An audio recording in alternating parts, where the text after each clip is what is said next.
আজ আর good morning বলে শুরু করব না বন্ধুরা। আজ হচ্ছে শনিবার, শ্রাবণ মাস যাওয়ার দিন। আর তোমরা কম বেশি সবাই জানো শ্রাবণ মাস যাওয়ার দিন মা মনসার পুজো হয়। আর কম বেশি সব ঠাকুরের পুজো করলেও মা মনসার পুজো কিন্তু সবাই সচরাচর সবসময় করে না। আর আজ হচ্ছে মাস যাচ্ছে, তো মা মনসার পুজো করব না এটা কি হয়?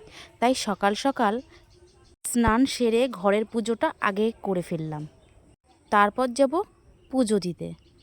আর আমাদের বাড়ি থেকে মা মনসার মন্দিরটা অনেকটা দূর, যার কারণে ওখানে আর যাওয়া হয়নি। পাড়াতেই এক বৌদির বাড়িতে পুজো হচ্ছিল, তাই সকাল সকাল ওখানেই পুজোটা দিয়ে দিলাম। সকাল 7টাতেই ঠাকুরমশাই এসে গেছিল।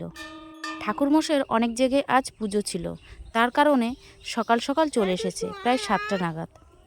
তাই আমরা সবাই মিলে বৌদির হাতে হাতে কাজগুলো এগিয়ে দিয়ে পুজোটা সবাই মিলে বসে একসাথে সেরে ফেললাম।